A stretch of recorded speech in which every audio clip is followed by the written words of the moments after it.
Boa noite, trabalhador da Diretoria de Assistência Espiritual. Estamos aqui retornando com mais uma edição do PRDAI, nosso plano de recapacitação hoje virtual, porque é o que temos e estamos fazendo com o nosso melhor, porque estamos assim com convidados que estão ilustrando, os retornos estão assim maravilhosos, estão ilustrando vários segmentos, vários assuntos do Espiritismo e tem realmente contribuído para que nessa pandemia, nesse confinamento, não estejamos distantes do estudo. O médium atuante que está ligado e com a responsabilidade não só da sua mediunidade, mas da irradiação, do seu bem-estar, do bem-estar de quem está em torno de si, está sempre ligado ao estudo sério. E hoje nós temos uma convidada que foi importada de São Paulo. Ela é nossa querida Elisa Pereira, que ela já esteve com a gente na Masters, exatamente falando sobre pintura mediúnica. Hoje a nossa convidada vai falar sobre esse assunto. A comunhão tem vários fotógrafos que estão assim, interessadíssimos em ouvir mais uma vez a nossa querida convidada. Boa noite, Elisa. O seu microfone, Elisa, tá? Por favor, liga seu microfone. Isso. Oi, Germana, muito obrigada pelo convite, uma grande satisfação, viu? Estar aqui de volta com vocês, na comunhão, um grande prazer.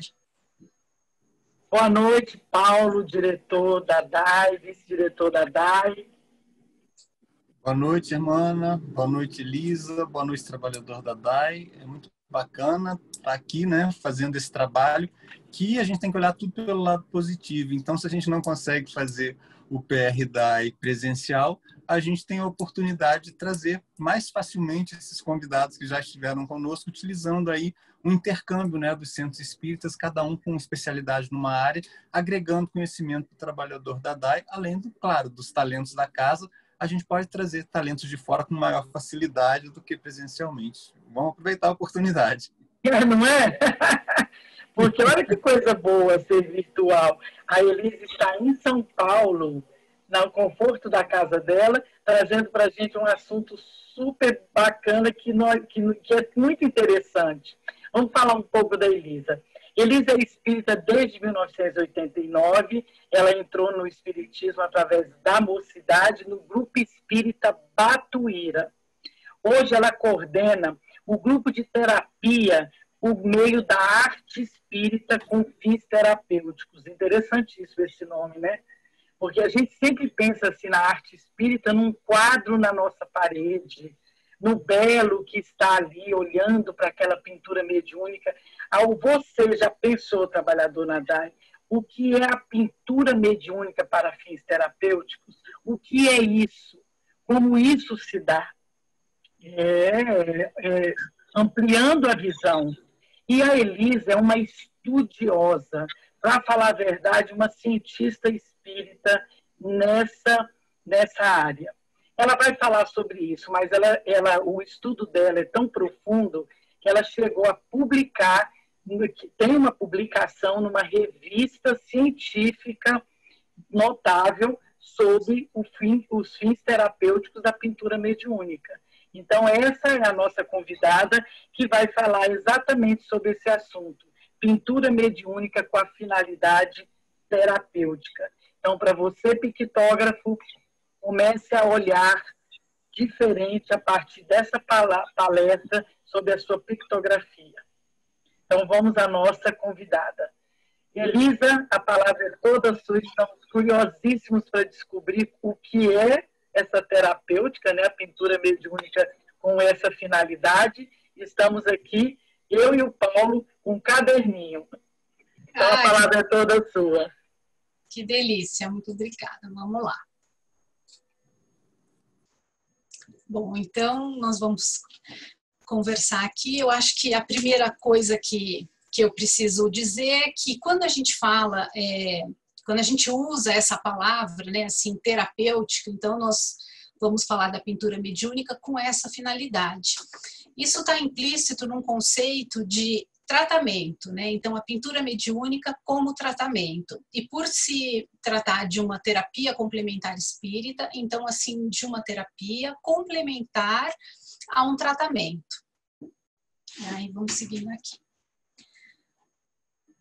A definição, né, do que são médiuns, pintores ou desenhistas, então a gente vai encontrar no livro dos médiuns, no capítulo 16, né, no capítulo que trata dos médiuns especiais, que Kardec coloca ali que médiuns, pintores ou desenhistas são os médiuns que pintam ou desenham sob a influência dos espíritos.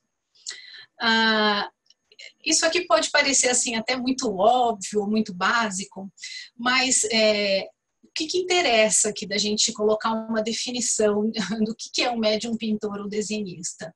É só para ressaltar que o médium que tem essa mediunidade da pictografia, ele é um médium. Um médium, como um médium de psicofonia, como um médium de psicografia, é só um tipo de mediunidade, né? Então, aquela coisa assim, de talvez ser especial, isso não existe, né? A gente não, até um tempinho atrás, a gente não tinha tanto contato e não via pipocar tanto médium, pictógrafo, como nós vemos hoje. Então, por isso, talvez essa situação de repente, alguém achar que um médium pictógrafo seja especial. Não, apenas um tipo de mediunidade. Então, a gente está falando do quê? A gente está falando de um médium que vai trabalhar, vai ser um intermediário para que uma entidade possa se manifestar, e essa entidade ela vai se manifestar através de um desenho, através de uma tela, produzindo ali apresentando um resultado pictórico. É isso, grosseiramente. Quando a gente está falando que esse desenho ou essa tela, ela vai ter uma finalidade terapêutica, então isso vai ser encaminhado, vai ser entregue, vai ser dado, vai ser destinado ao assistido. Aquela pessoa, né, que procura a casa espírita por algum motivo, por alguma preocupação, por alguma coisa que lhe aflige, né, que ela precisa de ajuda. Tudo isso, né, e agora que é também interessante da gente não esquecer, tudo isso sob a guarda, sob o cuidado, sob a orientação da equipe de apoio do plano espiritual. Porque nós estamos falando do que aqui? Nós estamos falando de um trabalho mediúnico, né? Então, como todo trabalho mediúnico, com a equipe espiritual, com o seu dirigente espiritual também, protegido e resguardado pela egrégora da própria casa espírita. Muito bem. Aí, se eu precisasse falar assim, olha, gente, presta atenção nisso aqui e tal, eu diria assim que essa seria uma tela interessante de guardar na mente, assim, esse esqueminha, né? Então, quando a gente fala, assim, de terapia através da arte mediúnica, e aqui a gente colocou arte mediúnica porque o resultado que se apresenta é um resultado pictórico, então é uma arte ali, né? Aí depois entram outras coisas, nós vamos conversar mais para frente. Mas de uma forma mediúnica, aonde isso se estabelece, se sedimenta em cima de 3 pontos. Então, que seria o assistido, o médium e o espírito que pinta. É importante a gente ter essa visão, porque nós, como trabalhadores de um trabalho como esse, aqui começa o primeiro tópico, aonde nós precisamos saber que existe e saber que daqui já, assim, a gente precisa conhecer o que esse desenho pode oferecer para o assistido, como esse assistido vai ser abordado, interpelado, o que esse assistido vai levar desse trabalho como entendimento que aquele desenho pode lhe ajudar ou lhe oferecer. Em relação ao médium, é um outro tópico que a gente precisa esmiuçar tudo que esteja relacionado, né, à mediunidade, estudar. Então, nesse processo de desenvolvimento da mediunidade, que é uma coisa, deve ser intermitente e é constante, né? e em relação também à entidade comunicante, que aqui eu estou chamando de espírito que pinta. Então, qual a melhor forma, como que isso se dá, quem é, de onde vem. Então, aqui o primeiro esqueletinho assim que eu penso que os trabalhadores de um trabalho com esse tipo desse tipo de tarefa precisa ter na cabeça, assim. Então, circular por aí, assim, procurar se ambientar, procurar conhecer mais. Aqui, primeiro tópico. E aí nós vamos fazer isso junto aqui um pouquinho. Então, vamos começar pelo assistido. O importante dizer aqui que nenhum dos 3 pontos não tem um mais importante que o outro, né? A gente só precisa começar por um deles. Então, minimamente, nós poderíamos dizer que para o assistido, essa seria mais uma opção de tratamento dentro da casa espírita. Então, assim, apenas mais uma. Então, a gente tem o passe, a gente tem a palestra seguida do passe, a gente tem os trabalhos de desobsessão, né? Conforme a casa tem uma variedade maior ainda de trabalhos a serem oferecidos para o assistido. Então, o trabalho com o desenho, a tarefa, ela é também mais uma opção de tratamento a ser oferecida para a pessoa que procura a casa espírita. No entanto, é importante a gente ressaltar da necessidade da participação ativa que esse assistido precisa ter diante do desenho, seria curto dizer, mas assim, ao participar, ao receber, ao estar recebendo esse tipo de tratamento. Nós vamos conversar isso também melhor. Em relação ao médium, né? Em relação ao médium, eu brinco, eu digo assim para o nosso grupo, olha, talvez aqui seja a parte que a gente acha que sabe um pouquinho mais, porque o estudo, a gente vem, né, da formação mediúnica e tal, e estamos, né, sempre lendo e procurando, sempre estudando a mediunidade. Então eu brinco, eu falo assim, acho que aqui é onde a gente pensa que a gente sabe mais. Então, minimamente também, para o médium, uma oportunidade de honrar um compromisso, né, de exercer a mediunidade, de colocar a mediunidade a serviço do próximo. E para o espírito que pinta, que hoje especialmente vai ser esse o tópico que nós vamos conversar mais, nós entendemos como uma oportunidade de tratamento. Não só de tratamento, mas também de ajuda, né, de fazer a caridade. Por quê? Essa entidade comunicante, ela vai até o grupo mediúnico, ela ali tem a oportunidade de se tratar, eu vou explicar isso para vocês, mas ela sabe também que o resultado pictórico que ela está executando ali vai ajudar ao encarnado, né? Então ela está sendo ajudada e ela sabe que vai poder colaborar com o encarnado. E aqui que vai entrar um conceito que nós vamos tratar mais hoje. Então esse seria o paciente da arte-terapia. Agora veja só, baseado nisso que nós conversamos, quando a gente fala do assistido, será que nós estaríamos falando, então, poderíamos dizer que nós estamos falando de saúde? Uma vez que nós estamos colaborando, oferecendo um tratamento, um auxiliar de tratamento? Eu acredito que sim. Quando estamos falando do médium, estamos falando de mediunidade, no sentido mais amplo que isso possa alcançar. E essa deve ser a nossa pretensão, né? De cada vez mais continuarmos estudando e estudarmos para nos tornarmos instrumentos cada vez mais flexíveis para sermos mais úteis. E quando falamos ali, então, da entidade que faz o desenho, eu acredito que estamos falando também de saúde e de arte, né? Porque, afinal de contas, dali que teremos um resultado pictórico. Pois bem, aí agora aqui, eu acho que seria a segunda tela que eu diria, olha, isso aqui também é legal da gente prestar atenção. Então, nós vamos, quando a gente fala da pintura mediúnica com finalidade terapêutica, nós vamos estar falando de arte, de saúde e de mediunidade. Então, essas 3 caixinhas com esses 3 tópicos diferentes são 3 tópicos de conhecimentos a serem adquiridos, de conhecimentos a serem a se tornarem mais familiares para nós, trabalhadores desse tipo de tarefa. Se você me perguntar assim, qual deles é o mais importante? Quer ver uma pergunta assim que é bem comum, né, sempre? Então, o médium, o pictógrafo, ele deve fazer um curso de pintura, ele deve aprender técnica de pintura e tudo. Eu costumo responder assim, e para o nosso grupo também, né? Olha, se você tiver tempo para estudar mediunidade, né, para se aperfeiçoar e conhecendo cada vez mais e tudo, e vamos dizer que assim o universo da literatura e de possibilidades de estudo é muito grande, né? Isso é muito legal. Então, se você tiver condição de fazer isso e ainda assim você tiver tempo, aí é legal você fazer sim um curso de arte, de desenho.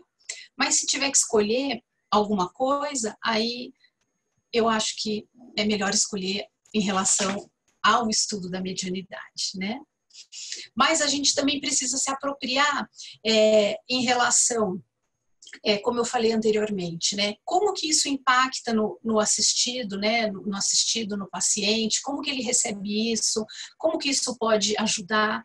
Algumas coisas a gente não tem, assim, uma resposta absoluta, né? Assim, com uma completa convicção mesmo. Nós temos, assim, relatos, temos experiência da nossa prática, mas vamos conversando.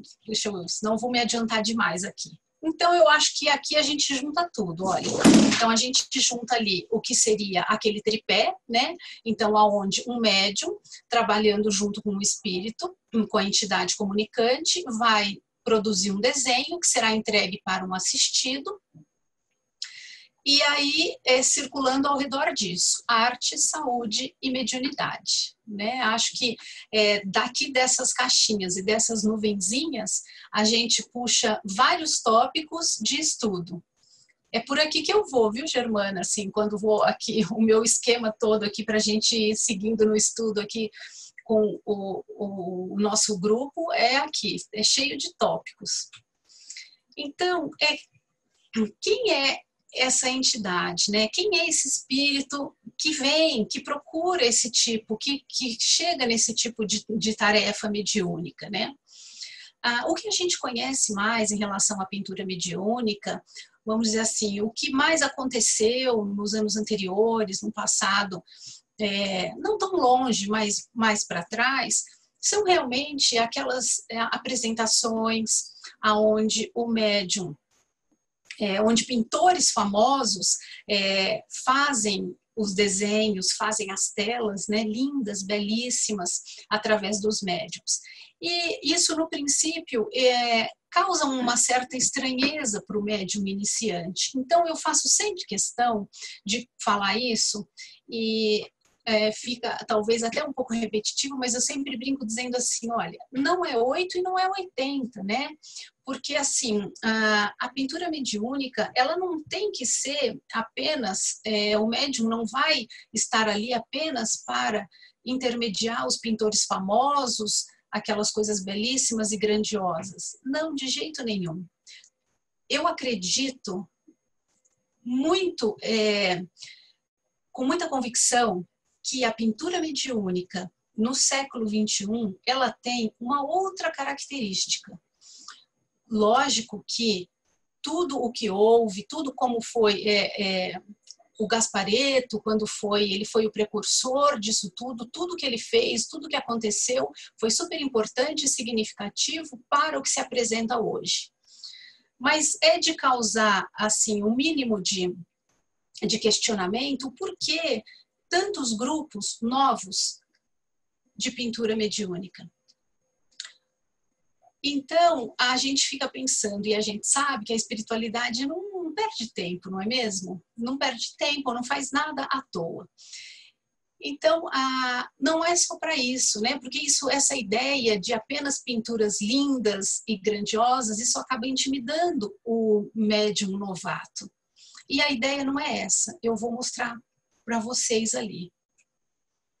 Essa a entidade que chega num grupo como esse, a gente entende, como eu disse, o paciente da arte-terapia.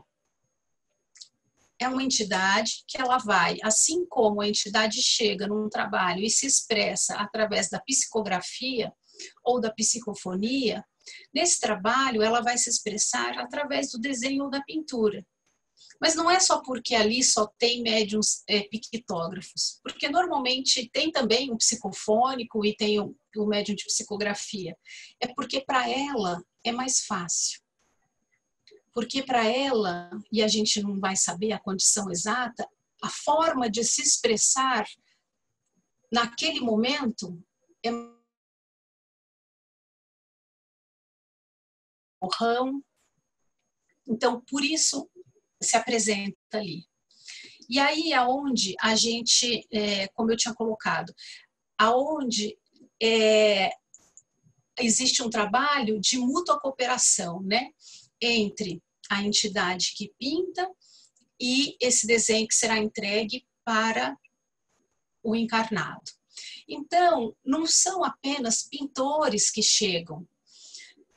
A gente, isso passa agora um relato da nossa experiência, a gente passa a entender também que chegam no trabalho entidades que passaram por problemas, tem-se a impressão que passaram por problemas mais graves, até, às vezes até com os médiuns relatam, com dificuldades motoras, de mexer, de se colocar. E, então, não são só pintores famosos, não são só pintores realmente, né? Eu diria assim, espíritos comuns, né? Se fossem pessoas, eu dizia assim, pessoas comuns também, né? Não só pintores. Então, isso é muito legal da gente falar, porque a gente já trabalhava e houve uma exposição em São Paulo sobre a doutora Anísia da Silveira, e foi muito interessante porque ao nos depararmos com o que ela fazia, e aí nós, puxa, mas é isso que acontece no nosso trabalho. Então eu faço questão agora, assim, tenho sempre falado sobre isso, porque eu acredito que nos grupos novatos e a gente acaba tendo contato, né, com um e com o outro, eu vejo isso se repetir, existe um estranhamento, né, na própria casa. Mas como assim um desenho? Mas um desenho, o que um desenho vai ajudar um espírito? Para quê? O desenho nem é bonito, olha lá, nem assinou, nem é um famoso que assinou o desenho. Então, aí vamos entrar aqui um pouquinho na história da doutora Anísia da Silveira. Ela era uma psiquiatra, mais ou menos na década de 40, no Rio de Janeiro. Essa imagem menor é a capa de um livro, chama-se Anísia da Silveira, Caminhos de uma Psiquiatra Rebelde. Então, ali tem foi quase uma autobiografia, onde ela, ainda viva, tinha começado a escrever. É um livro muito interessante, traz muitos conceitos. Então, ela tratava de pacientes, na sua grande maioria, de pacientes esquizofrênicos, né? Então, são pacientes assim que não compactuam, são pacientes que vivem no mundo deles. E ela começou a instituir ateliês dentro do hospital onde ela trabalhava. Então, tinham vários ateliês. Ateliê tinha marcenaria, tinha jardinagem, tinha modelagem, tinha pintura, eram vários, o número era grande. E ela começou a observar que os pacientes que tinham mais afinidade, que gostavam do ateliê de pintura, começaram a apresentar uma melhora maior do que os outros no seu quadro clínico.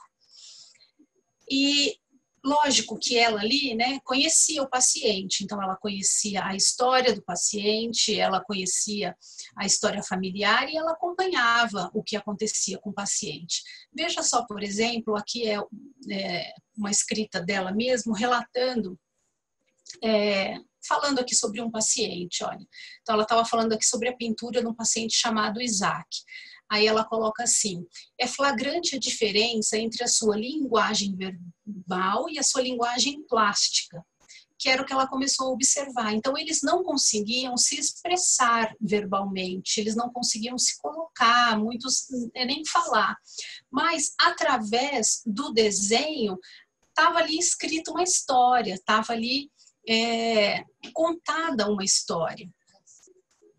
E à medida que isso ia acontecendo, esses pacientes iam melhorando também. Então, ela diz aqui, ó, a sua linguagem gramatical é cheia de neologismos. Entretanto, através da linguagem plástica, há uma histórica, diretamente, há uma retórica, né? Diretamente compreensível e concatenada, que jamais verbalizaria. Isso que eu acabei de dizer, né? Então, os desenhos, eles apresentavam ali uma sequência, uma expressão que o paciente jamais poderia dizer. Isso ela dizendo do paciente, porque ela conhecia muito bem, né? Existe esse filme, né, onde a Glória Pires é protagonista e conta um pouco da história da doutora Anise, mas a minha sugestão é para o livro também, que o filme acaba sendo bem mais resumido, né? Então, aí depois disso, aí a história dela é linda, maravilhosa, de muitas coisas que ela fez, mas o que ficou, então, foi ela como a precursora da arte-terapia, embora ela mesma não tenha dado esse nome. Então aí vocês vão ler o livro, vão adorar e vão entender o porquê que as coisas mudaram, mas ela foi a precursora desse conceito. Ela foi uma discípula de Jung, foi aonde ela, quando começou a perceber essa melhora, essa coisa com os pacientes, ela entrou em contato com Jung, o conheceu e foi vendo que realmente tudo aquilo fazia sentido.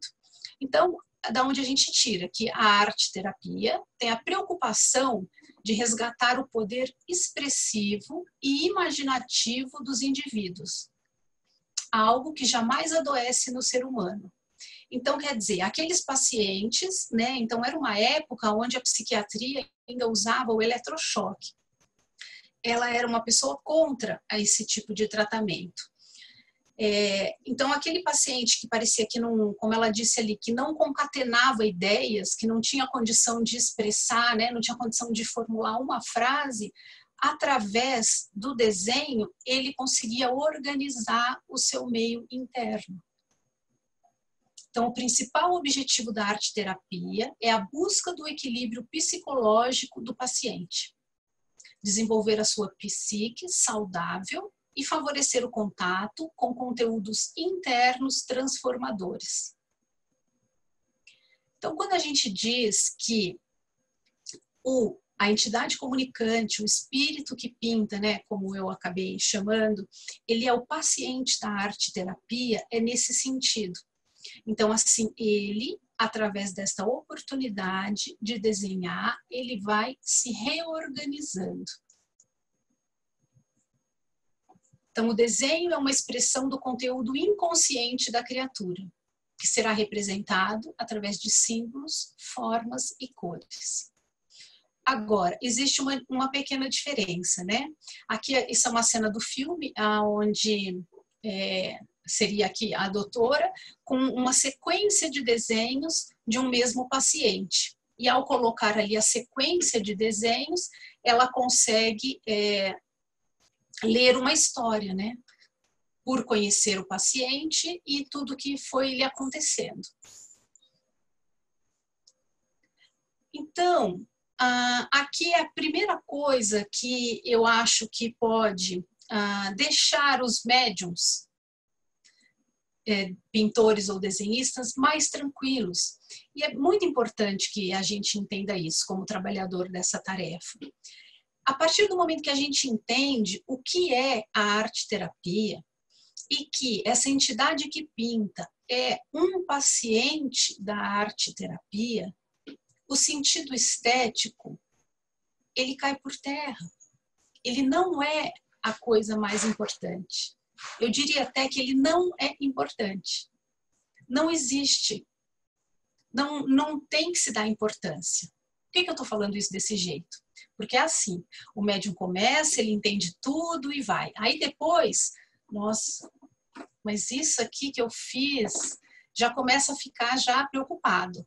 Já começa, sabe quando não gosta do resultado ali que aconteceu? E por aí vai. Aí começa a ficar encucado, aí começa a pensar o que não deve pensar e tal. E esquece o quê? esquece a primeira parte, mediunidade. Por isso que eu digo, primeiro tem que saber estudar, nunca parar de estudar mediunidade. Ele é um intermediário, né? Então ele está ali à disposição, ele se colocou à disposição a serviço. Quem desenhou não foi o médium. Sim, claro, animismo, sim, ok. Mas não foi o médium. Outra coisa, o médium ele não pode esperar, mesma coisa para um médium de psicografia ou médium de psicofonia. Ele não, você já pensou, aliás, já pensaram que chato seria, né? E a gente sabe que isso acontece, do médium psicofônico que fica ali pronto e disponível apenas para as mensagens dos mentores, dos espíritos de luz, né? Só aquelas mensagens bonitas. Não é assim. Né? Então, assim, o médium ele tem que estar pronto, por isso a necessidade do estudo constante, para atender o necessitado que aparecer. E também a entidade mais elevada, se for o caso. Então, aqui, por que eu estou falando isso? Porque vai ter um dia que o desenho ele vai ser razoavelmente bonito para a gente, né? Do que a gente acha. Mas eu volto a dizer, a partir do momento que a gente entende o que significa aquele desenho, o sentido estético, ele não tem mais sentido. Porque a gente entende que ali tem uma entidade que está tentando se reequilibrar, que teve uma oportunidade para estar junto dos médiuns encarnados, para poder se expressar. Isso pode ter custado anos, isso pode ter custado muito esforço, no seu burilamento, no seu crescimento, na sua vontade de melhorar para poder ter condições de estar ali no grupo mediúnico. Então, se ele chega ali e ele faz um borrão, ou se ele faz uma linda gravura, para nós, médiuns, nós, trabalhadores, tem que ser indiferente, né? Eu acho que se a gente entende o sentido, é indiferente. Porque ali a gente chega numa situação onde, assim, que o bom pode ser belo, né? Então, assim, o bom, o que é o bom? O bom é a gente poder estar ali em condições de ser útil, em condições de mediar. E esse bom, ele pode ser belo, de repente pode ser um desenho bonito. Mas não deve ser essa a expectativa. Então o médium senta e ele vai ali fazer o que tiver que fazer. Não vai ficar pensando, não vai querer ele coordenar se é uma casinha e se a casinha está torta ou se não tem chão na casinha. Ou se o sol está muito lá em cima ou não está embaixo. Ou se é uma florzinha e a florzinha tem uma boca torta. Não sei se eu estou exagerando, mas é porque a gente lida com isso, né? Então, assim, é para deixar tranquilo, né? É para os médiuns ficarem, assim, à vontade, né? Sem esse tipo de cobrança ou de expectativa consigo mesmo. Então, eu acho que é isso, ó. A primeira coisa é da gente entender que a entidade que pinta, ela é o paciente da arte-terapia. Então, quando a gente entende isso, olha, para trabalhar mediunicamente, isso tudo já dá mais leveza para o médium. Não tem que sentar ali e achar que vai pintar que nem Picasso ou Renoir. O terapeuta, né? Quem é o terapeuta desse paciente da arte-terapia? No livro Chama Eterna, no capítulo 15, que tem o título No Departamento da Arte, e no livro Pintura Mediúnica, do Adriano Calzone, no capítulo 6, que tem o título Espírito Pintor, está bem explicado. O terapeuta desse espírito, dessa entidade, ele está onde? Está no plano espiritual. No Chama Eterna, o Pierre, que é o coordenador ali, ele explica, cada um deles tem o seu terapeuta. Por que eu estou falando isso? Porque nós, médiums, nós não somos o terapeuta da entidade. Nós somos apenas um veículo, né? Então, o médium como um veículo apenas. Only, só isso. O médium sendo médium. Então, aquela coisa assim, da gente pegar o desenho e querer interpretar como, essa é a diferença que eu tinha dito lá atrás, que nós estamos lidando aqui com o paciente da arte-terapia, o conceito de arte-terapia, mas não somos o arte-terapeuta. Nós estamos viabilizando o tratamento da arte-terapia. Nós estamos colaborando para que ele ocorra. Ali na doutora Nise, ela era, assim, a médica e a arte-terapeuta. Por quê? Porque ela conhecia o paciente, ela tinha condição de ver o que o paciente precisava. De repente, um desenho que se apresentasse ali, ela tinha condição, puxa, quem sabe se agora eu propuser isso, ele vai se desenvolver melhor aqui ou ali. Nós não. A gente, além de não ter a formação, nós não temos condições, ou algum grupo possa ser que tenha, pode ser que tenha, de saber se a gente recebe aquele paciente, aquela entidade, várias vezes. Porque o tratamento da arte-terapia, ele segue fases, como todo tratamento, né? Então, assim, ele tem a primeira fase, que é a fase chamada fase de construção. Às vezes, o paciente encarnado, vamos falar assim do tratamento de arte-terapia para um encarnado aqui, por exemplo, então eu estou com um problema, não consegui resolver, me foi indicado a arte-terapia e eu posso chegar ali e não conseguir colocar de imediato, registrar alguma coisa. Então, existe uma fase inicial que é uma fase de construção, até que possa realmente acontecer um registro de alguma coisa. Depois desse registro pronto, isso são algumas sessões. Depois desse registro pronto, entra numa segunda fase, que é a fase de desconstrução, né? Aonde o próprio paciente, então eu me coloquei de exemplo, aonde eu mesma preciso entender o que eu registrei, porque muitas vezes o próprio paciente não entende o que ele registrou. Ele teve vontade. Foi lá e desenhou um carro, estava o pai e a mãe, o filho estava fora, não sei o que, ele desenhou porque ele ficou com vontade. Mas, num primeiro momento, ele não tem ali uma leitura exata por que ele teve vontade de desenhar aquilo. E depois, a terceira etapa, que seria a reconstrução, ou seja, a ressignificação a partir do que foi registrado. Então, tudo isso mediado, né, essas três fases, mediada pelo especialista, né, pelo arte-terapeuta. Eu estou explicando isso, assim, só para embasar aqui a minha fala de que nós, médiums, não somos o arte-terapeuta, né? Não somos o terapeuta do paciente. Então, a gente pegar o desenho, ou querer interpretar, ou falar isso, ou falar aquilo, é subjetivo, né? Eu, assim, acho que não é bem por aí, acho que não está na nossa parte essa, né? Não é da nossa competência. Então, o que eu tinha dito anteriormente. Então, o resultado final ali, essa produção pictórica, a gente pode entender como belo, né? Ou então como bom. Ela pode ser bonita para os nossos olhos, né? Da gente querer achar se é bonito ou não. Mas, se a gente entende o conceito, a gente entende que é bom. Então, de você pensar que alguém chegou ali e conseguiu se colocar, conseguiu fazer um registro da sua alegria, da sua dor, da sua ansiedade, através de um registro ali, através de formas e cores. Porque não são só também entidades em estados assim mais necessitados. A gente presume isso, né? E como é que fica muito assim a cargo do dirigente, então percebe pela movimentação, percebe pelas cores, percebe pelos símbolos usados.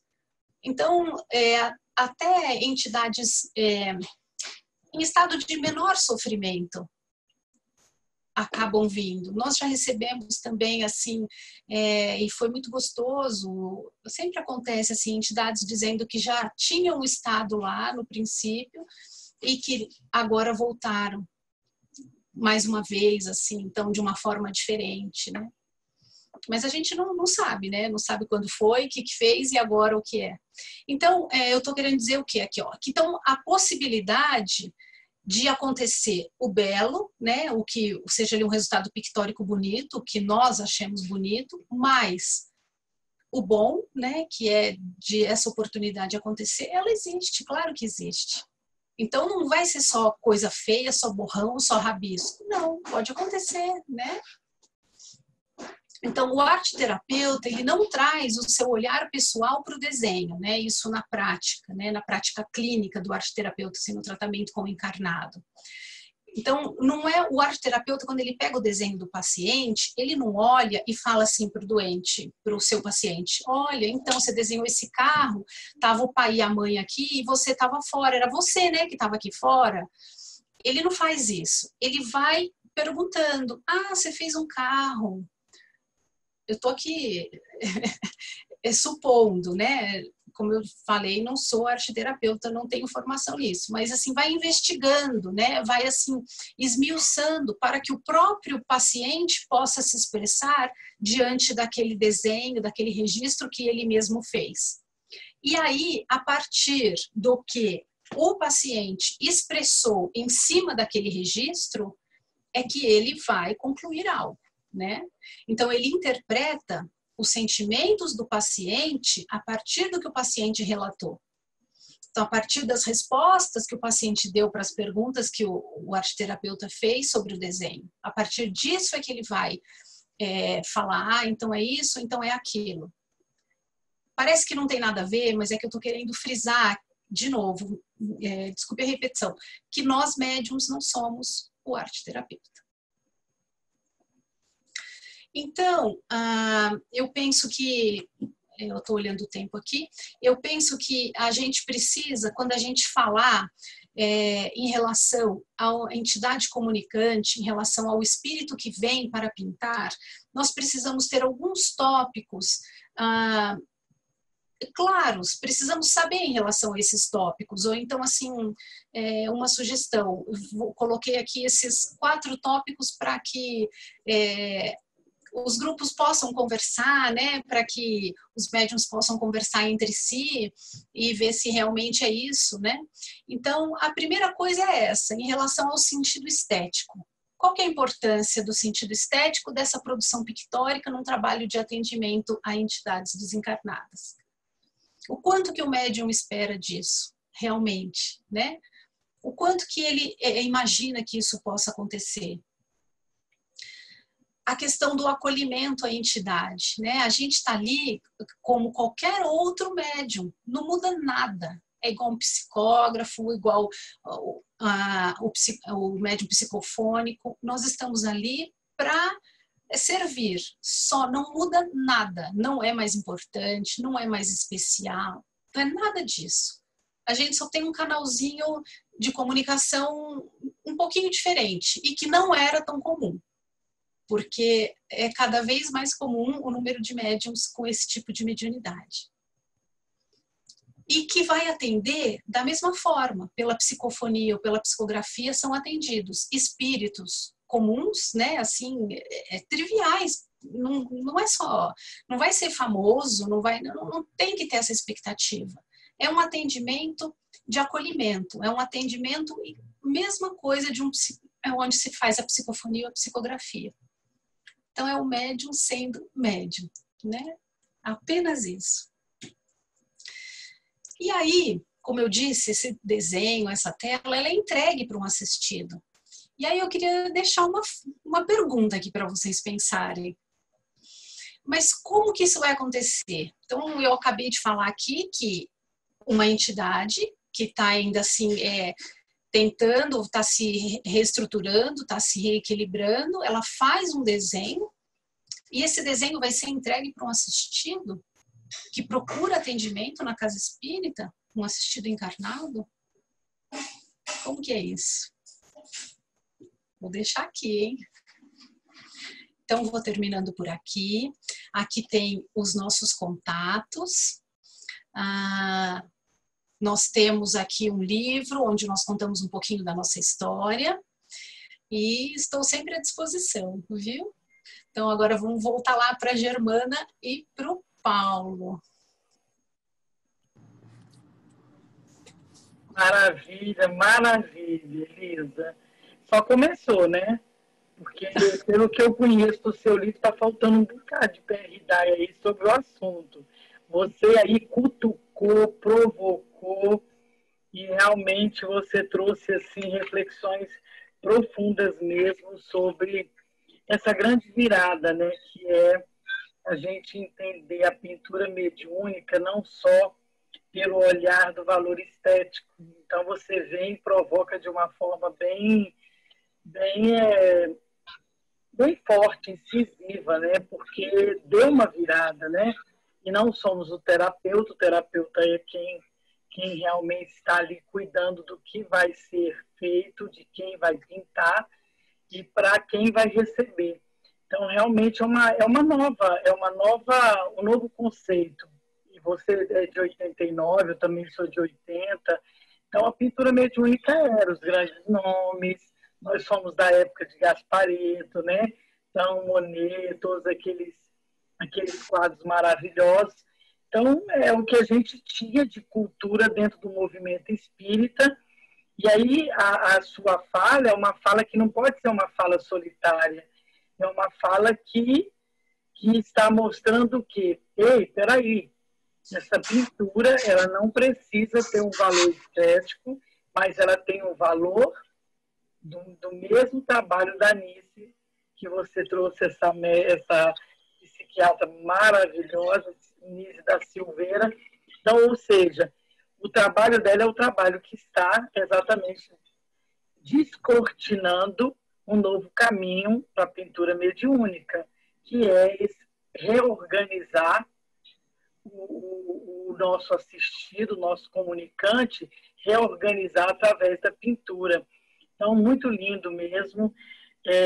Eu queria até fazer umas perguntas para você aqui. Achei muito bacana essas fases que você falou que acontecem na pintura, né? Que é da construção, a desconstrução e a reconstrução. Como isso se dá dentro de um trabalho de pintura mediúnica com a finalidade terapêutica?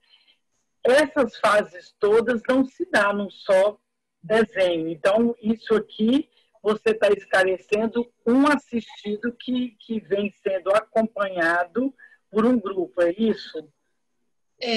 Essas são as fases, assim, isso é uma parte teórica do tratamento de arte-terapia do encarnado. Então, assim, vamos imaginar aqui qualquer um de nós como um paciente de arte-terapia. Eu cheguei no consultório de uma arte-terapeuta, então vai seguir essas 3 fases o tratamento.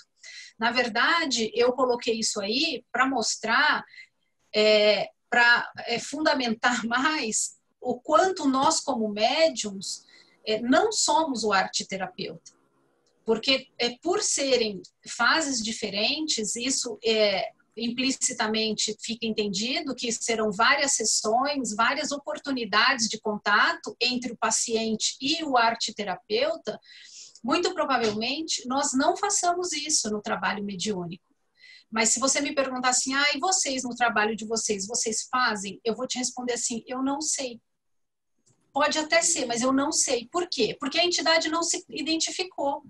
Para eu te dizer assim, olha, ele já veio 3 vezes, ele veio 4 vezes, na primeira vez ele fez isso, depois ele fez aquilo, eu precisava de uma manifestação a nível de identificação, né? Precisaria saber. Então, assim, chega lá, exemplo bobo, mas vamos dizer assim, chega a entidade e fala, olha, eu sou o João, tô vindo aqui pela primeira vez. Aí ele vai fazer não sei o quê. Aí depois daqui, sei lá, um mês ele volta e fala, eu sou o João que vinha aquele dia. Isso não acontece, né? Isso não acontece. Então, é só para fundamentar e dizer que essa é a diferença em relação ao que fazia ali a doutora Nise, o que fazem os arteterapeutas e nós. Então, nós não somos o arteterapeuta. Nós viabilizamos o tratamento da arteterapia.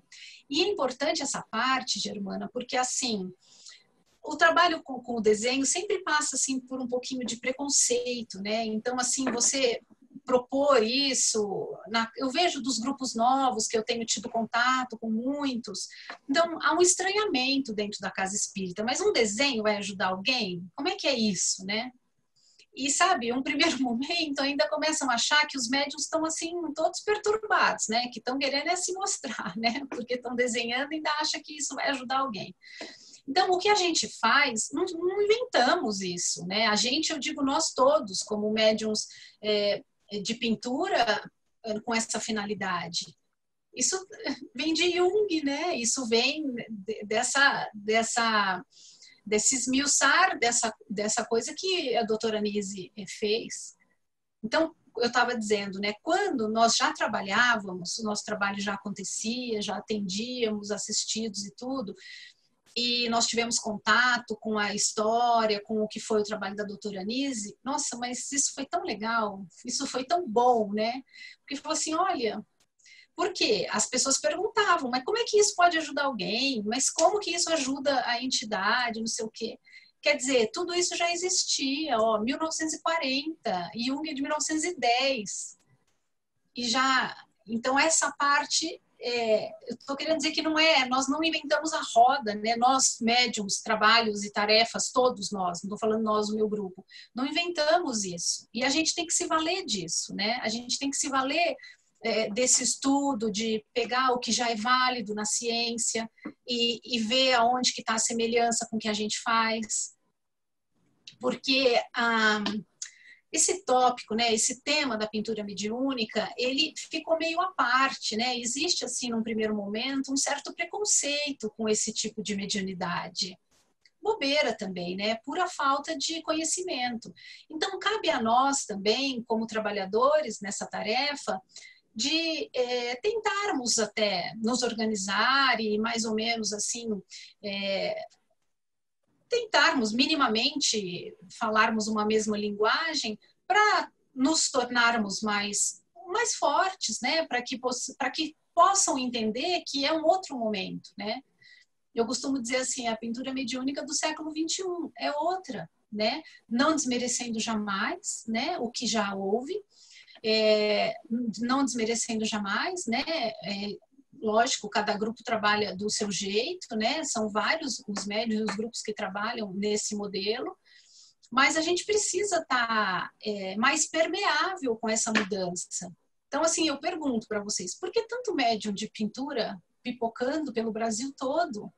Germana, eu tenho contato com gente em Maringá, em Florianópolis, em Teresina, em Fortaleza, em Rio Verde, sabe, assim, pipocando. E por quê? Porque inventaram, né, que querem pintar? No Rio, em Angra dos Reis. E, então, eu acho que a gente pode ser útil, né? Eu acho que essa mediunidade pode ser útil, né? Como as outras, né? Paulo? Bom, é muita coisa, realmente isso aí dá tempo para a gente continuar aqui, mas a gente já está quase esgotando o nosso tempo aqui, mas eu não posso deixar de pegar, primeiramente, um gancho nisso que ela falou em relação ao preconceito contra a pictografia, mas a gente vê que eu acho que no movimento espírita há um preconceito mesmo contra a arte espírita, né? E curioso é que parece que a gente esquece Kardec, que está lá em Obras Póstumas, né? Tem um artigo deixado por Kardec em que ele disse que um dia haveria a arte espírita, como houve a arte pagã e a arte cristã, né? Então, o que a gente está assistindo não é nada mais do que isso, essa eclosão que já estava previsto, né? Essa eclosão da arte espírita como um todo, né?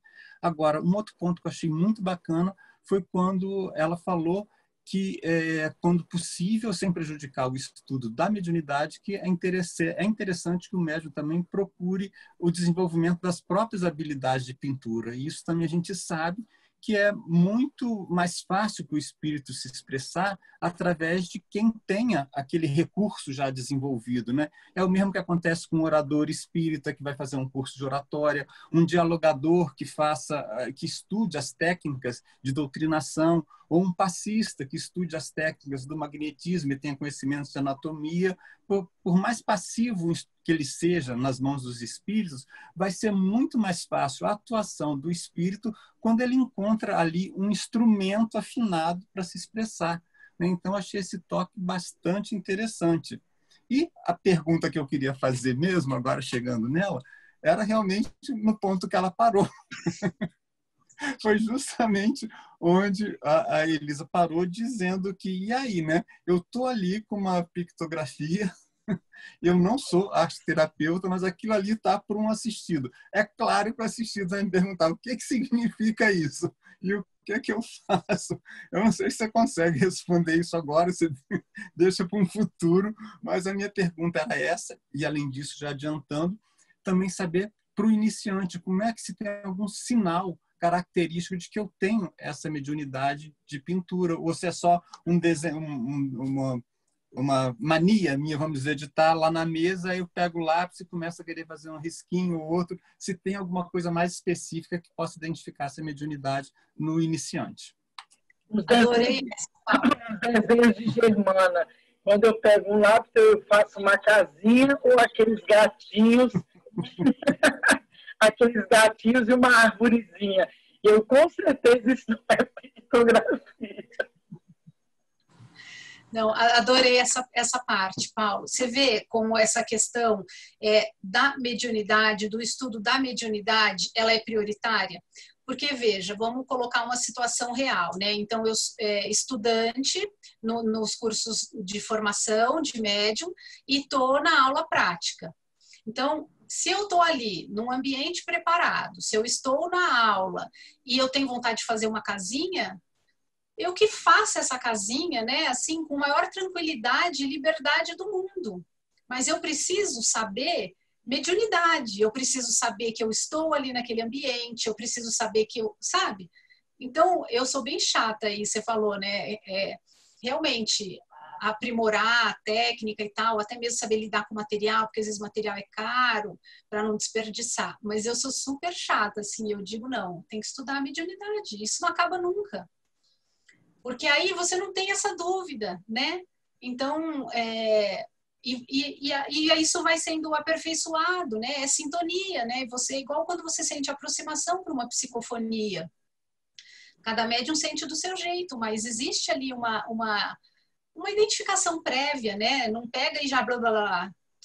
E da pintura também vai ser assim, né? Do desenho, da pintura também vai ser assim.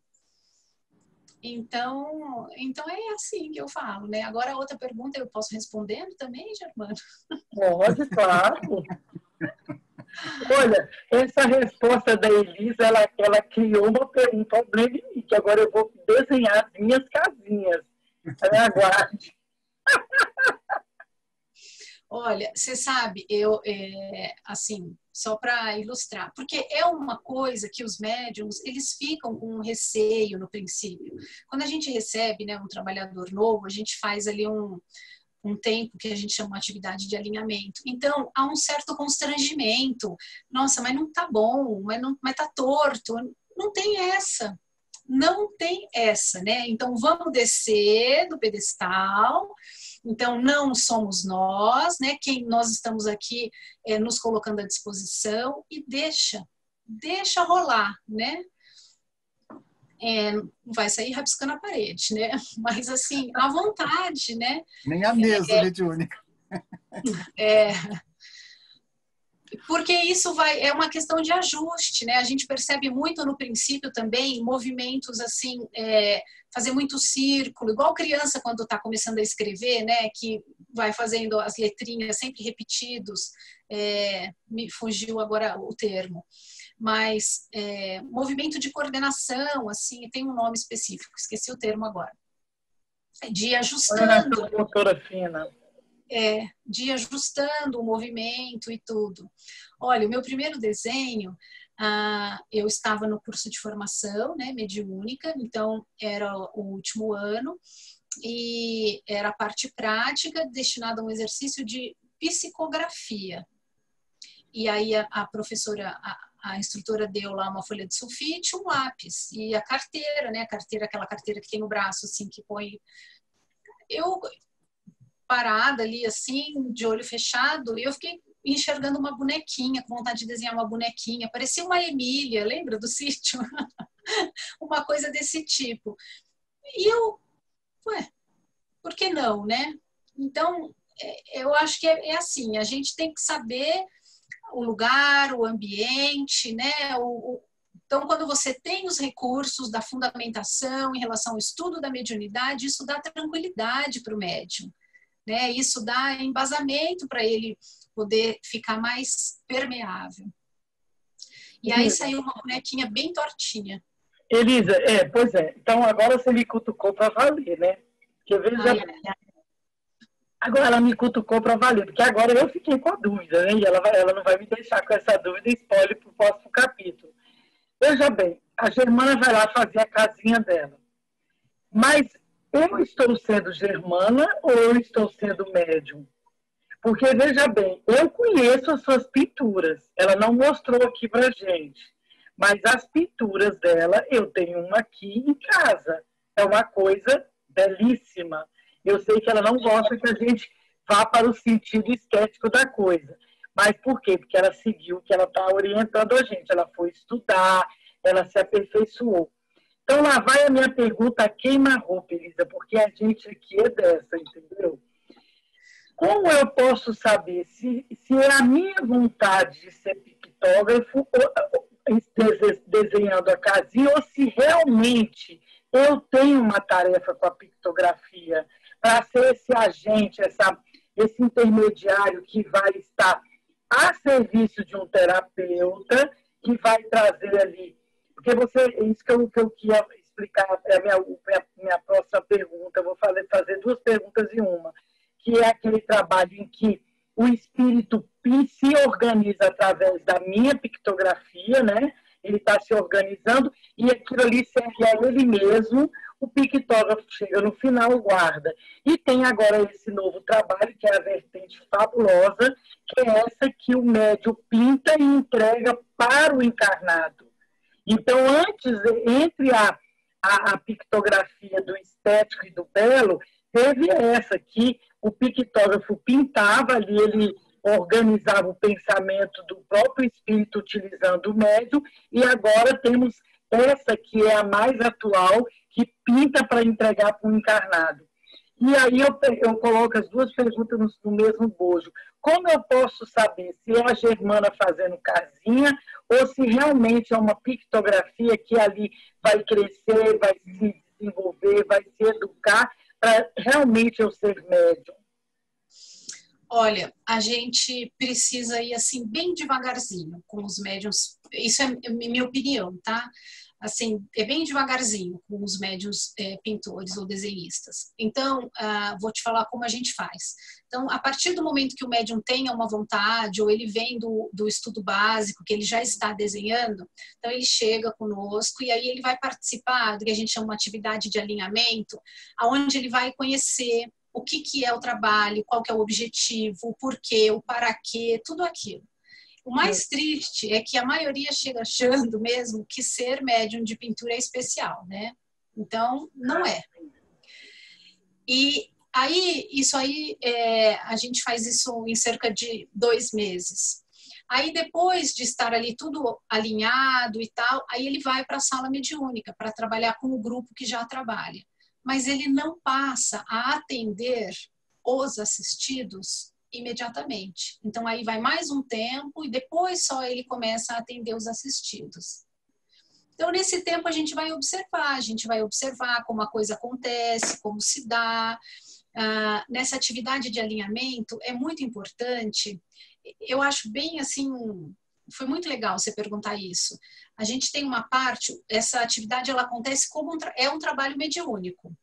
Leitura e parte prática. Mas, ao final, a gente tem uma coisa que nós chamamos de a teoria da prática. Então, aí sempre estamos em 2 ou 3 mais experientes e a gente vai conversar com muito tempo, com muita tranquilidade, com um, com o outro, como foi, o que sentiu, o que fez, o que viu, o que pensou, sabe? E nisso aí a coisa vai se ajeitando, viu, Germana?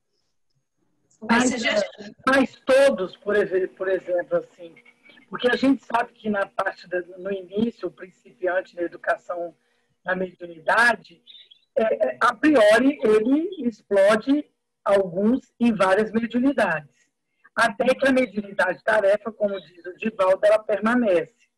Então, pode acontecer da Germana desenhar lá uma casinha e a pictografia não permanecer. Acontece isso com vocês também? Ou as pessoas só são encaminhadas para o seu grupo de trabalho quando a pictografia realmente ela fica efetiva como uma mediunidade-tarefa daquele médium? Olha, já tivemos das duas formas. No grupo, a gente tem também médium de psicofonia, de psicografia e os sustentadores, né? Então, já teve gente que veio querendo participar do trabalho com a expectativa de desenhar e simplesmente não desenhou. Mas é psicofônico, né? Então, assim, a gente tem médium psicofônico, por exemplo, que vê imagens, mas que não desenha.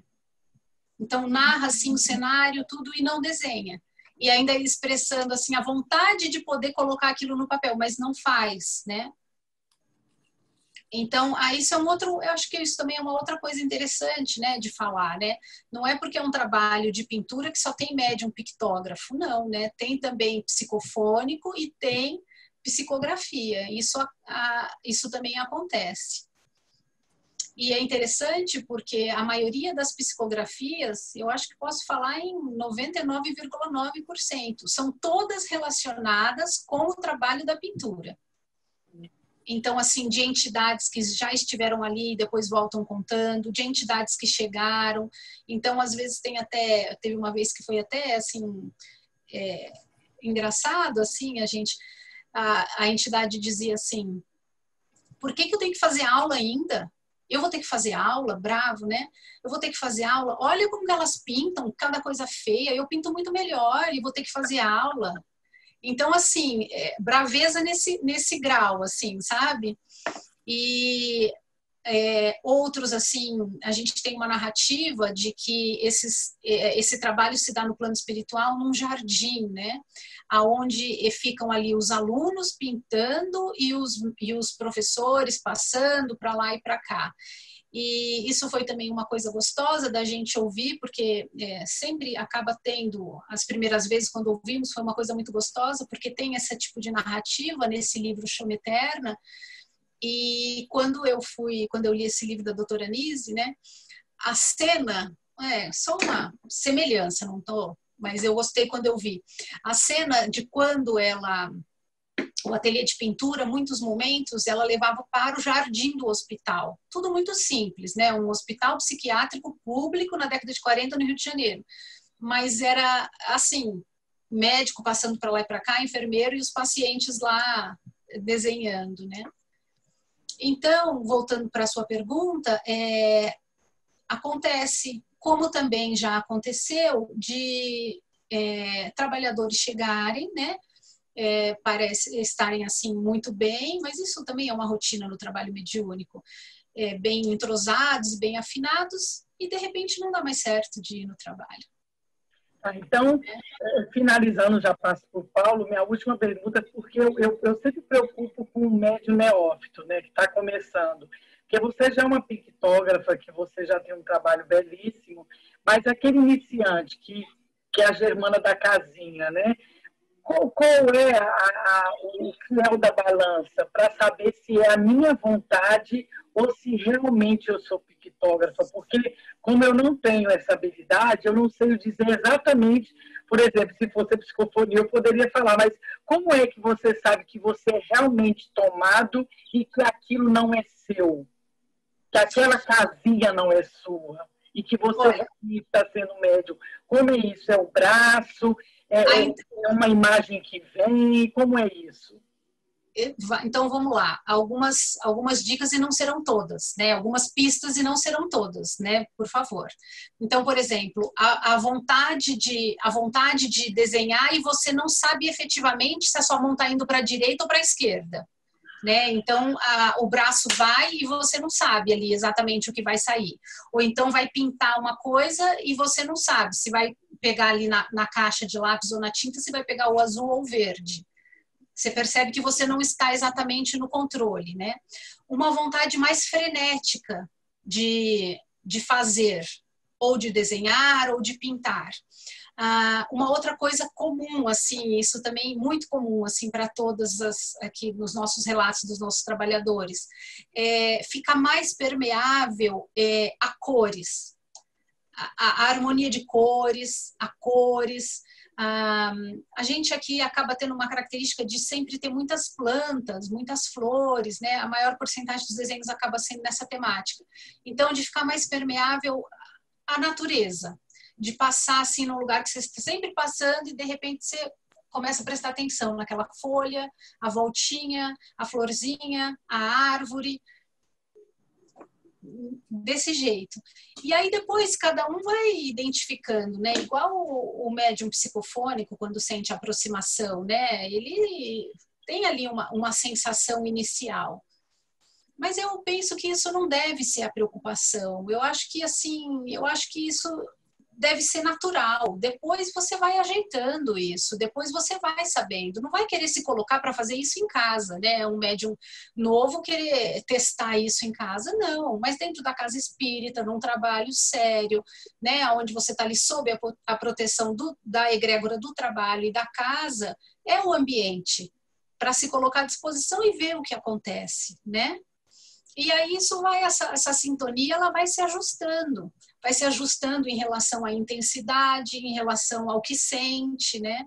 Às vezes um peso no braço, às vezes um calor na mão, porque eu acho difícil falar isso, porque é igual o passe, né? Vamos dizer assim, o passe, uma coisa que todo mundo está mais habituado. Tem gente que vai dar passe e sente aquecer a mão, né? Sente formigar, então varia muito. Então, eu diria, estou tentando responder sua pergunta, mas eu diria que essa não deve ser a preocupação nunca. Eu acho que se você estiver, né, no lugar certo, né, no ambiente certo, fique à vontade e deixe acontecer. Maravilha.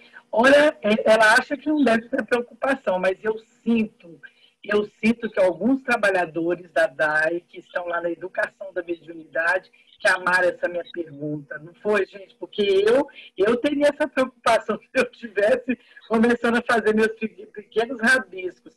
Eu acho que você respondeu com galhardia.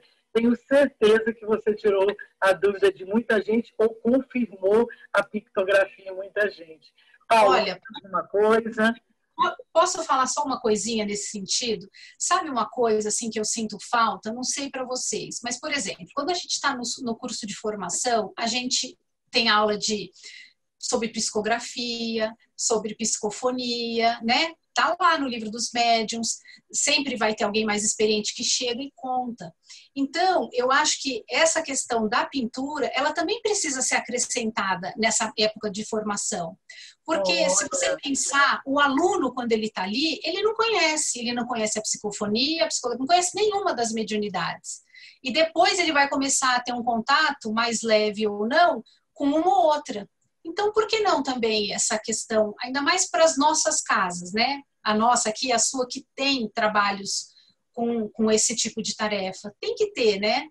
Tem que ter também isso na parte de formação, uma apresentação. Essa mediunidade também existe, né? No mínimo isso, né? E é muito interessante, sabe, Elisa, porque eu admiro muito seu trabalho, porque você está trazendo realmente uma abordagem que não há como não conquistar corações.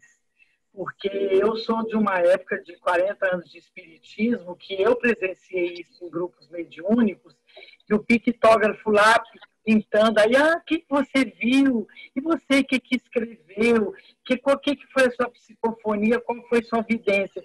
Quando chegava, aí eu olhava assim, o pictógrafo, não perguntava para ele. O que foi que você desenhou? E, quando o pictógrafo tinha coragem, ele falava assim, eu fiz esse desenho, que gracinha, bonitinho, vamos para a prece final? Eu vi isso acontecer várias vezes e o meu coração se sensibilizava, porque eu ficava olhando para aquilo e sempre me perguntava, gente, por que essa pessoa pinta? Aí depois eu fui evoluindo e fiquei, para que ela pinta? Então, aí, eu sou de uma geração que o dirigente falava isso. Ah, que gracinha, vamos para a prece final? Ah, não, você mostra no próximo encontro? É claro que ele não ia mostrar, porque ele já estava ali extremamente sem graça. Então, essa sua abordagem da pintura com a finalidade terapêutica coloca a pictografia exatamente no lugar dela de direito. O que você acha, Paulo, disso?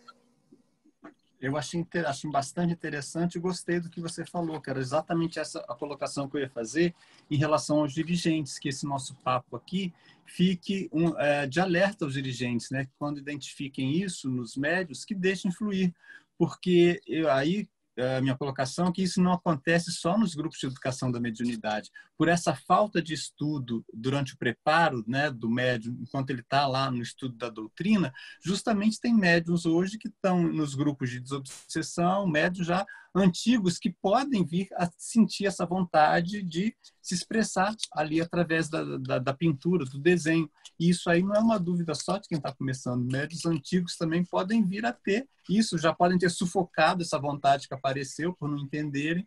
Então, acho muito interessante e esclarecedor a gente saber dessa possibilidade a qualquer tempo que pode eclodir e que, conforme a Elisa falou, deixa fluir. E que os dirigentes saibam disso e estejam de acordo com isso principalmente, né? Porque você vê, Paulo, a hora que você tem o conceito do que é a arte-terapia, o que um desenho pode provocar, o que fazer um desenho pode provocar numa pessoa, aí você não tem esse melindre. Você não vai achar que você está ali porque você está viajando, está de bobeira e quis desenhar, né? Então, é por isso abordar esse conceito, né? E interessante que hoje, por exemplo, eu não sei, nos focos que avisar o trabalhador da DAI que não fique angustiado. A Elisa vai voltar explicando mais detalhadamente como o trabalho dela se dá. Inclusive, eu vou até pedir, Elisa, que, por modéstia, por favor, traga também as suas pinturas que você entregou para os seus assistidos, o encarnado, queremos conhecer. Sabe aquelas fotos que eu tirei porque eu fui transgredir as regras do seu grupo e fiquei tirando fotos de como o seu grupo funciona? Traga aquelas fotos, né, da minha transgressão, coisa mais linda o trabalho dela, os desenhos do grupo de médios, e colocando no envelope, entregando para o encarnado. Então, na sua próxima apresentação, traz isso também. E aí eu quero até colocar que uma das coisas que eu estou fazendo, que depois também no encontro nós vamos contar dos nossos grupos na comunhão que já estão trabalhando dentro dessa visão da Elisa, que é a pictografia, a pintura mediúnica com a finalidade terapêutica, que eu já estou pedindo para o pictógrafo, ao olhar para o desenho, ele verificar se não tem uma frase, algo que venha. E olha, tem pictógrafo, Elisa, depois nós vamos falar da nossa experiência, que está recebendo até estrofe de música. Enquanto eu pintava, eu estava ouvindo essa música. Enquanto eu pintava, esta frase era repetida na minha cabeça. Então, o que o pictógrafo está fazendo? Ele coloca a frase atrás da pictografia que vai ser entregue para o encarnado em tratamento da desobsessão. Às vezes uma estrofe de uma música, às vezes uma frase belíssima, porque eu acho que foi uma inspiração que nós tivemos de que talvez esse terapeuta espírita já esteja nos mandando para um quarto movimento da pintura, que é o que a Nise fazia, o terapeuta inspirar o médium, olha, esse desenho está atuando assim, assim, assim, para organizar tal parte da psique e tal parte das emoções. Então, talvez a nossa próxima quarta força, que já estamos na terceira, que é essa, seja exatamente o próprio pictógrafo receber do terapeuta espírita, por inspiração, 3 ou 4 linhas do que significa aquela pintura para o assistido. Talvez é que eu esteja adiantando demais, né? Sendo uma visionária. Mas eu tenho já presenciado isso nos nossos trabalhos. E são coisas belíssimas. Que beleza, nossa, que beleza. Pois é. Estamos chegando agora no nosso final e queremos dizer que nossa querida vai estar aqui. Eu vou deixar aqui nas conclusões finais, nas considerações finais, ela diga a data e diga o tema também para a gente, porque, na realidade, o assunto dela são 3 palestras, tá, gente? Porque você viu que aqui só deu para eu fazer pergunta de, olha, como é que se pinta? Vocês não sabem o quanto o estudo científico dessa mulher é profundo. E eu pedi para que ela fizesse isso, porque o PRDAI tem esse objetivo de realmente avançar com o conceito do que é pintura mediúnica para esses fins terapêuticos. Sim, o Belo, como diz Elisa, foi uma fase fenomênica interessante, como foram as mesas girantes. Mas agora nós estamos nessa fase. A pintura mediúnica para finalidades terapêuticas. E nós pedimos para a Elisa continuar trazendo os seus estudos. Elisa, suas conclusões finais, as suas datas, seus temas, o que você quiser dizer aí, por favor. Já dá spoiler para a gente. Ô, Paulo, ela me apertou aqui, que a data eu não lembro não, viu? Mas depois a gente fica sabendo. A gente divulga depois. Tá. Eu queria agradecer a oportunidade, sabe, assim, de encher o coração, poder estar tendo contato com mais médiums de pintura. Eu acho que nós fazemos a mesma tarefa, então, assim, a gente precisa ir afinando a nossa fala, ir afinando o nosso pensamento, né, em relação, eu acho que a grande pergunta é isso, o para quê? Então, fico muito feliz de poder ter estado com vocês aqui, fico muito contente de rever a Germana, de conhecer o Paulo e poder contar para vocês um pouquinho, né? Então, a ideia é sempre assim, de aprender com vocês, de conhecer mais pessoas e de querer compartilhar o que a gente faz, para sempre ir também aperfeiçoando, né? Sempre, isso é muito bom. Muito obrigada. Então, Elisa, fica aí a promessa. Ela não diz o tema nem a data. Você vê como é que ela vai deixar a gente, né? Mas, não, nós vamos continuar. Nós divulgaremos, será em breve, bem breve mesmo, não é para o ano que vem, é para esse ano. Em outubro ela volta com a gente, com certeza está aqui para avançar, porque a segunda parte dessa palestra, essa aula dela são 3 aulas, então ela vai continuar. Hoje ela nos deu só um introito. Paulo, suas considerações finais? Bom, é isso, já estouramos o nosso tempo aqui, então é só ficar aguardando aí a próxima etapa desse bate-papo, que tem muito assunto ainda. Muito assunto. Bem, trabalhador da DAI, queremos agradecer a você. Espero que a gente tenha realmente introduzido esse assunto tão rico, profundo, mas estaremos de volta com a Elisa Pereira, de São Paulo, nossa querida médium de pintura mediúnica, que é uma jesuíta nessa área, tem feito um belíssimo trabalho de divulgação no movimento espírita brasileiro, mundial, né? Porque suas palestras também têm chegado ao exterior. Então, nós agradecemos a você, a Elisa, e até o nosso próximo encontro. Trabalhador da DAI, boa noite e até a próxima semana, que é mais uma edição do PR DAI Virtual. Obrigada pela atenção.